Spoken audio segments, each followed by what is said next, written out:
और पर थोड़ी गहराई से बात करने वाले हैं। हाँ, ये ISS इंटरनेशनल स्पेस स्टेशन के लिए एक प्राइवेट मिशन है। और हमारे पास इससे जुड़ी काफी सारी जानकारी भी है।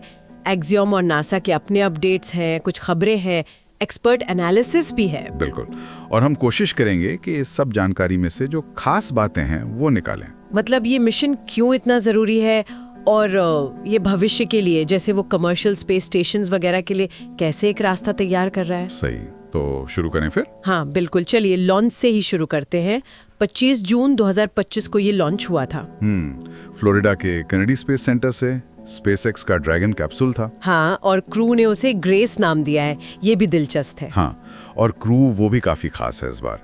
कमांडर पेगी विटसन है, जो अमेरिका की सबसे अनुभवी एस्ट्रोनॉट मानी जाती हैं। अच्छा। और पायलट हैं भारत के शुभांशु शुक्ला, फिर पोलैंड के स्लावोस उज़नान्स्की विस्निप्स्की और हंगरी के ट्यूबोर कापू, ये दोनों मिशन स्पेशलिस्ट हैं। अरे वाह, मतलब ये तो काफी इंटरनेशनल क्रू हो गया, भारत, पोलैंड, हंगरी। हाँ, और ये वाकई ऐतिहासिक है। इन देशों के एस्ट्रोनॉट्स मतलब 40 साल से भी ज्यादा समय बाद स्पेस में जा रहे हैं, वो भी एक साथ ISS पर। और शुभांशु शुक्ला तो ISS जाने वाले पहले भारतीय भी बन गए हैं ना। जी हाँ, राकेश शर्मा जी 1984 में सोवियत स्टेशन सैल्यूट 7 गए थे। ISS पर ये भारत की पहली ह्यूमन प्रेजेंस है। ये दिखाता है कि स्पेस अब कैसे बदल रहा है। मतलब सिर्फ बड़ी स्पेस एजेंसियों का ही दबदबा नहीं रहा। बिल्कुल, नए देश, प्राइवेट कंपनियां सब अब अहम भूमिका निभा रहे हैं। अच्छा, तो ये क्रू ISS पर करेगा क्या? कितने दिन का मिशन है ये? करीब 14 दिन का, और काम बहुत है। लगभग 60 अलग-अलग रिसर्च एक्टिविटीज और एक्सपेरिमेंट्स प्लान किए गए।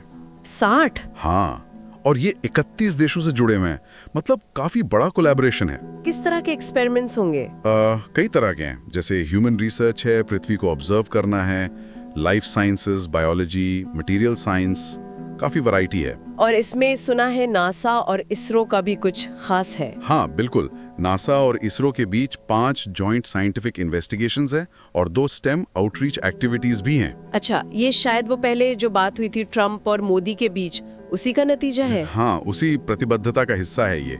माइक्रोग्रेविटी में मटेरियल कैसे बिहेव करते हैं, या अर्थ ऑब्जर्वेशन, डेटा शेयरिंग, इस तरह के क्षेत्रों में ये सहयोग हो सकता है। चलिए अब जरा खर्चे की बात करते हैं। रिपोर्ट्स तो कह रही हैं कि भारत ने इस पर करीब 548 करोड़ रुपए खर्च किए हैं, यानी लगभग $64 मिलियन। ये तो बहुत बड़ी रकम है। हाँ, रकम तो बड़ी है, लेकिन इसमें सिर्फ सीट का पैसा नहीं है।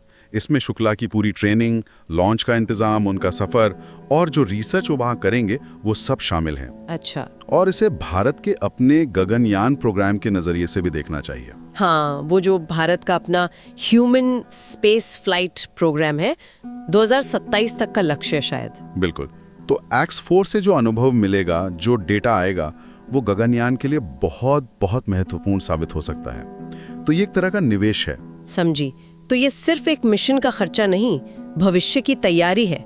वैसे आमतौर पे एक्सियम की एक सीट कितने की पड़ती है, अंदाजा है कुछ? देखिए, आधिकारिक तौर पर तो एक्सियम बताता नहीं है, लेकिन जो अनुमान है वो 65 से $70 मिलियन प्रति सीट के आसपास के हैं। तो भारत का खर्च उसी रेंज में है करीब करीब। हाँ, कह सकते हैं। अब स्पेस जाना मतलब सुनने में ही कितना रोमांचक लगता है, पर खतरे भी तो बहुत होंगे।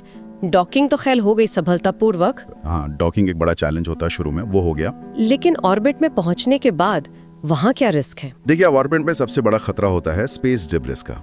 मतलब पुराने सैटेलाइट्स, रॉकेट के टुकड़े जो घूम रहे हैं, उनसे टक्कर का डर हमेशा रहता है। ओह।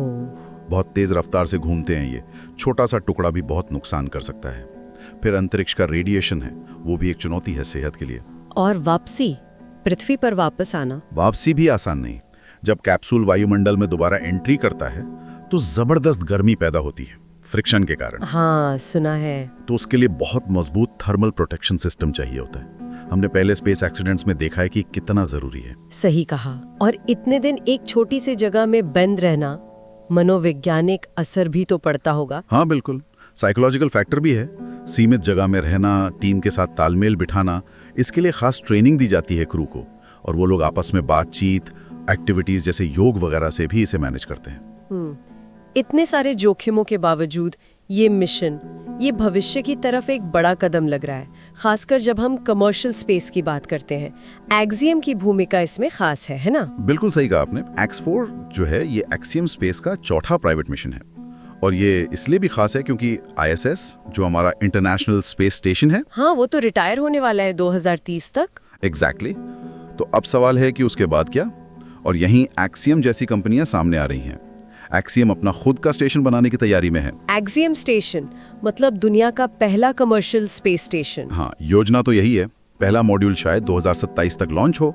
शुरू में वो ISS से जुड़ेगा और ISS के रिटायर होने के बाद वो एक अलग इंडिपेंडेंट स्टेशन बन जाएगा। अच्छा, तो X4 एक तरह से उस बड़े लक्ष्य की तरफ एक कदम है। हाँ, इस मिशन से जो अनुभव मिल रहा है, जो सीखा जा रहा है, वो सब एक्सियम स्टेशन के विकास में काम आएगा। और सिर्फ एक्सियम ही नहीं है इस रेस में, और भी कंपनियां हैं। जी हाँ, SpaceX है, ब्लू ओरिजिन है, ये सब स्पेस ट्रैवल को सस्ता और ज्यादा एक्सेसिबल बना रही हैं। और नासा भी पीछे नहीं है। नासा कैसे? नासा का एक प्रोग्राम है CLD, कमर्शियल लियो डेस्टिनेशंस। इसके तहत वो प्राइवेट स्पेस स्टेशंस के विकास को सपोर्ट कर रहा है, जैसे स्टार लैब है, ऑर्बिटल रीफ है, ताकि ISS के बाद भी लो अर्थ ऑर्बिट में रिसर्च और दूसरी एक्टिविटीज चलती रहें। तो मतलब कुल मिला के देखें तो X4 सिर्फ कुछ देशों की स्पेस में वापसी या कुछ वैज्ञानिक प्रयोगों तक ही सीमित नहीं है। नहीं, बिल्कुल नहीं। ये तो स्पेस एक्सप्लोरेशन के एक पूरे नए युग का संकेत दे रहा है, एक ऐसा दौर जो प्राइवेट कंपनियों द्वारा चलाया जाएगा। एकदम सही। ये मिशन यही दिखा रहा है कि भविष्य में स्पेस रिसर्च, हो सकता है स्पेस मैन्युफैक्चरिंग और शायद स्पेस टूरिज्म भी, ये सब प्राइवेट स्टेशनों के जरिए होगा। ये ISS की विरासत को आगे बढ़ाएंगे। और इसी पॉइंट पर हम आज की ये बातचीत रोकते हैं। हाँ। लेकिन एक सवाल के साथ। हाँ, जरूर। कि जैसे जैसे स्पेस का ये कमर्शलाइजेशन बढ़ रहा है, ये सोचना वाकई दिलचस्प है कि लो अर्थ ऑर्बिट में भविष्य की इकोनॉमी कैसी दिखेगी। ये बड़ा सवाल है।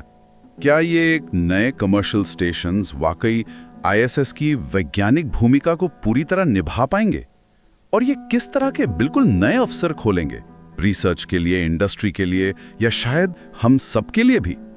इस पर सोचने के लिए वाकई बहुत कुछ है।